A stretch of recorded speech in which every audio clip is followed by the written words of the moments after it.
আপনি যদি দাদা হুজুর রাহমাতুল্লাহ আলাইহির মাজারে ঢুকবেন, ওই যে সামনে পুকুর রয়েছে, ওই পুকুরে উঁচু করে বা যেখান থেকে হোক উঁচু করে দাদা হুজুর রাহমাতুল্লাহ আলাইহির মাজারে ঢুকবেন। ঢুকে আপনি জিয়ারত করুন। আপনি বুঝতে পারবেন আপনার পিছনে অটোমেটিক 10-20 হাজার মানুষ দাঁড়িয়ে জামানার মুসাদ্দেদের মাজারটা জিয়ারত করতে লেগেছে। সবাই মিলে বলেন না সুবহানাল্লাহ। আপনি আরেকটুখানি লম্বা টেনে টেনে টেনে টেনে মানাতে, আপনি এটাও বুঝতে পারবেন যে দাদা হুজুর মাজারে আপনার পিছনে কারা যেন ওই খোদার কোরআনটা খুলে তেলাওয়াত করতে লেগেছে। একবার জোরে বলে, আরো জোরে হয় না?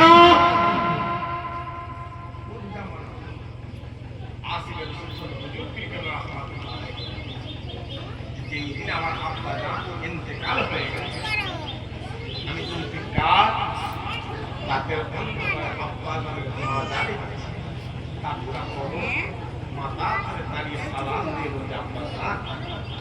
আমি জুলফিকার আপনার মাথার কাছে দাঁড়িয়ে আছি, সালাম দিতে দেরি হয়, আমি জুলফিকার দেখতে পাই, আমি জুলফিকার কানে শুনতে পাই, কবরের ভেতর থেকে আমার আব্বা জান আমার সালামের জবাবটা দিতে লেগেছে। একবার জোরে আরে জোরে হয় না?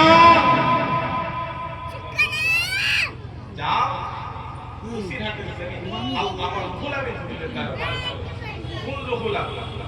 যে রুহুল আমিন দাদা হুজুর কেবলার খলিফা, রুহুল আমিন তো রুহুল আমিন হতে আছে, রুহুল আমিন দাদা হুজুর রাহমাতুল্লাহ আলাইহি পরীক্ষা করতে, দাদা হুজুর পরীক্ষা করতে আদম মুজাদ্দেদ নাকি মুজাদ্দেদ রাতের অন্ধকারে খাতায় প্রশ্ন তৈরি। মা বলে কি করো বাপ? মানে আম্মা জান পুরোপুরা জমির একটা ডাটা এসেছে, নিজেকে মুজাদ্দেদ দাবি করে, নিজেকে পীর দাবি করে, ডাটাকে প্রশ্ন করো। কালকে সকালবেলা ডাটাকে গিয়ে দিয়েছে, প্রশ্ন তৈরি করে কাগজটা ছিঁড়ে জামার পকেটের মধ্যে নিয়ে পুরোপুরা আবু বকরের দরবারে হাজির। যখনই হাজির হয়ে গেছে, গিয়ে দেখছে আবু বকর দাদা হুজুরের দরবারে হাজার হাজার মানুষ, তারা চামড়া চোখে জামানার মুজাদ্দেদ আরো যারা হলো গোলামের হলো শেষ একদম মজলিসের শেষ সীমানায় আর বসি সালাম দিয়ে আসসালামু আলাইকুম। যখনই সালাম দিয়ে দাদা হুজুর রাহমাতুল্লাহ আলাইহি বলছে ওয়ালাইকুম আসসালাম, বাবা বসে বসে, বাবা বসে বসে।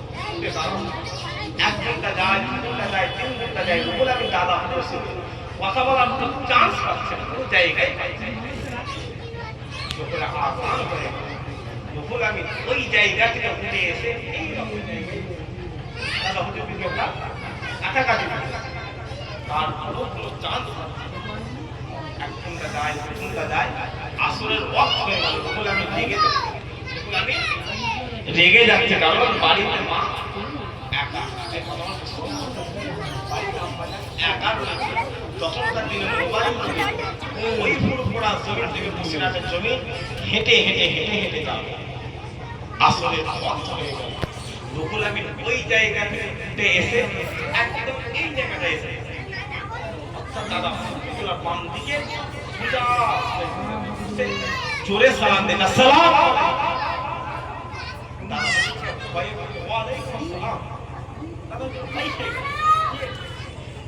তাকিয়ে বলছে, বাবা তুমি রুহুল আমিন?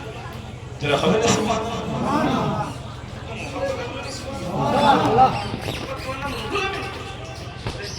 তোমার বাড়ি বসিরহাট? শোনো শোনো বাবা শোনো, এইটা তোমার এই প্রশ্নের উত্তরে এইটা, এই প্রশ্নের উত্তরে এইটা, এই প্রশ্নের উত্তরে এইটা। একবার জোরে বলে, আরো জোরে হয় না?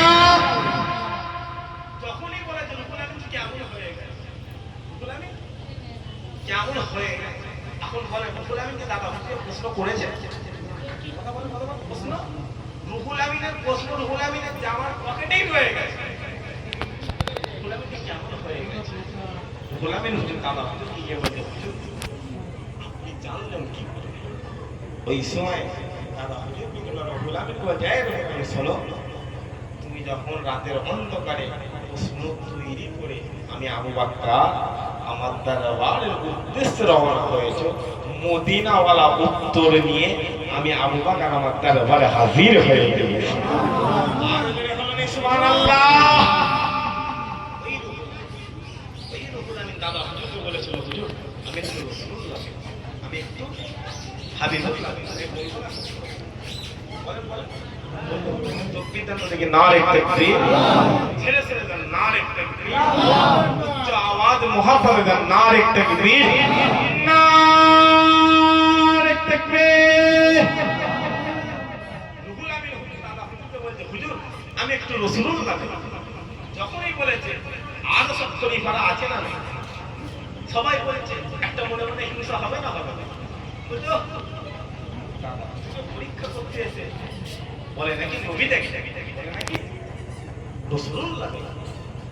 যখনই বলেছে দাদা হুজুর বলে হুজুর একটু নবী দেখি রাসূলুল্লাহ দেখো, দাদা হুজুর গুলো বলছে এই রুহুল যাও তোমরা কি একবার উঁচু করে আসো। যখনই বলেছে উঁচু করে আসো, রুহুল আমিন হাউমাউ করে কাঁদতে লেগেছে, কারণ আমিনাল্লাহ রাসূলুল্লাহ দেখে আর যে চামড়া ছিল মদিনা ওয়ালা, এ দুনিয়া ওয়ালারা আল্লাহ চোখ দূরের কথা পুরা শরীরটা তার জাহান্নাম থেকে হারাম করে দিল। একবার চলে বল আরো জোরে হয় না। দুনিয়ার জিন্দেগি বয়ারমারি গ্রামে দিনে 4 আলবেস্টারে 4 ঘরে 4 অন্তর তৈরি করে বাড়ির মধ্যে শুয়ে থাকবে, একদিন রাতে কাবার কাবা কাবার কাবা কাবার কাবা মদিনাওয়ালাকে আল্লাহ তোমার দরবারে হাজির করে দেবে। আরো যারা হয় না অন্তর তৈরি এটা কারণ এটা 5 বছর বয়সে একটা কালার, 10 বছর বয়সে একটা কালার, 20 বছর বয়সে একটা কালার, 40 বছর বয়সে একটা কালার, মওতের সময় বুঝছিস? তবে হ্যাঁ কথা বলে দিয়ে এক মাঠে শীত চলে যায় না জানি তুমি চাল ছিল বেরিয়ে গেছে ঠুকুচ্ছে না কথা বলেন বলেন বলেন আপনার পুকুরে 8 কেজি 10 কেজি 12 কেজি হতে কাতলা মাছ রয়েছে, ওই মাছ চাল থেকে চলে গেছে। চৈত্র মাস এলে বৈশাখ মাস এলে খেয়েছে তো ওই মাছ ধরা হাকি না, কথা বলেন হাকি না। মুসলমানদের খাপাতে আছে, কারণ এই মুসলমানদের শক্তি সম্পর্কে জানতে গেলে তোদের বাপ দাদুর কাছ থেকে জেনে নিয়ে যা। মুসলমান একবার হিন্দুস্তানে দাঁড়িয়েছিল, হিন্দুস্তান স্বাধীন হয়ে গিয়েছিল, দরকার করলে ইমানি হালত আরেকবার উঠে দাঁড়াবে, হিন্দুস্তানে কালেমার পতাকা উড়ে যাবে। একবার চলে বলে আরো দেওয়া হয় না। ওই রুহুল আমিন হুজুরকে দাদা হুজুর কি বলছে, এই রুহুল আমিন যা উজু করে এসো। মুসলমানের ছেলে একটু খেয়াল করে শুনে রেখে দেন,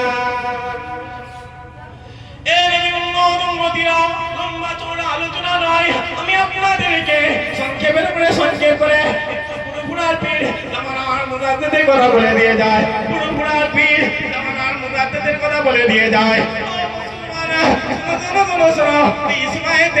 ইসমাইতে জামানার মুজাদ্দিদ পুরোপুরার পীর আবু বকর হুজুর রুহুল আমিনকে ডেকে বলে, এই রুহুল আমিন যাও চলে যাও চলে যাও, একবার উযু করে নাও। রুহুল আমিন উযু করে নেয়, আর উযু করে জামানার মুজাদ্দিদের বাম দিকে এই রকম তু জানু হয়ে জামানার মুজাদ্দিদের বাম দিকে এসে বসে পড়েছে, শোনো এইরকম ভাবে যখনই বলতে পারে আর রুহুল আমিন হুজুর বলতে লেগেছে, আমার পীর, আমার রাহবার, আমার পীর, আপনি আমাকে একটু রাসূলুল্লাহ দিদার করিয়ে দেন, আমিন আল্লাহর দিদার করিয়ে দেন। ওই সময়তে পুরো ফুরার পীর আবু বকর হুজুর বলতে লেগেছে, এই রুহুল আমিন, আমি তোমার পীর, আমি তোমার রাহবার, তোমাকে জানিয়ে দিলাম, তোমাকে বলে দিলাম, তোমাকে যখন তোমার চোখ চোখটা বন্ধ করে দিতে বলবো, তুমি তোমার চোখটা বন্ধ করে দেবে। আর তোমাকে যখন তোমার চোখটা খুলে দিতে বলবো, তুমি তোমার চোখটা খুলে দেবে। এইরকম ভাবে যখন আওয়াজ দিতে থাকে, রুহুল আমিন, রুহুল আমিন, তুমি তোমার চোখটা বন্ধ করে দাও। রুহুল আমিন চোখ বন্ধ করে দেয়। 1 মিনিট হয়ে যায়, 2 মিনিট হয়ে যায়, 3 মিনিট হয়ে যায়, 4 মিনিট হয়ে যায়, 5 মিনিট হয়ে যায়। আওয়াজ আসে না, কোনো সাড়া আসে না, কোনো শব্দ আসে না। হঠাৎ করে আওয়াজ আসতে লেগেছে, রুহুল আমিন, রুহুল আমিন, তুমি তোমার চোখটা খুলে দাও। খুলে দেওয়ার সাথে সাথে রুহুল আমিন দেখতে পায়, রুহুল আমিন দেখতে পায় ফুরফুরার পীর আবু বকরের ডান দিকে আমার আল্লাহ মদিনাওয়ালাকে হাজির করে দিয়েছে। বলুন সুবহানাল্লাহ। আমি চোখটা খুলে দাদা হুজুর দিকে তাকিয়েছি, তাকানোর সাথে সাথে দেখতে পাই মদিনাওয়ালা সবুজ পাগড়ি পরে জামানা মুজাদ্দিদের ডান দিকে হাজির রয়েছে। একবার চলে বলে আরো যেন হয় না। ওই রুহুল আমিন তার ঘর থেকে যখন দাদা হুজুর বিকেলা দরবারে আসতো, ওই যে সিয়া কালা জমিন, ওখান থেকে রুহুল আমিনের জুতো পায়ে দিত। রুহুল আমিনের জুতোটা পা থেকে উঠে অটোমেটিক বগলে চলে। সবাই প্রশ্ন করলে রুহুল আমিন পায়ের জুতো হাতে চলে এলো। রুহুল আমিন বলছে আমি রুহুল আমিন 3 বার রাসূলুল্লাহ দেখেছি। কতবার? 3 বার রাসূলুল্লাহ দেখেছি। 3 বার এই ফুরফুরা জমিনে আমার পীর জামানার মুজাদ্দিদ আমাকে রাসূলুল্লাহর সঙ্গে দিদার করিয়ে, মুসাফা করিয়ে, পরিচয় করিয়ে ছেড়ে দিয়েছে। একবার জোরে বলে আরো জোরে হয় না। আজ এই বাংলার জমিনে যখনই কোনো ফতোয়ার কিতাবের কথা হয়ে যায়, ফতোয়ার কথা হয়ে যায়, রুহুল আমিন হুজুরের কিতাবটা অটোমেটিক উপরে চলে আসে। একবার জোরে বলে আরো জোরে হয় না। ওই দাদা হুজুরের দরবারে এই বয়ান মানে জমিনে এমনও লোক আছে আবু বকর হুজুরের দরবারে গিয়ে সালাম দেয়। সালাম দেওয়ার পরে দাদা হুজুরের দেওয়া জবাবটা কানে শুনে বয়ান মানতে হবে।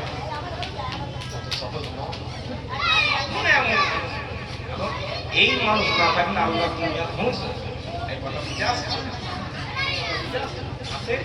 আওয়াজ একবার মহাভারত রসুল আল্লাহুম্মা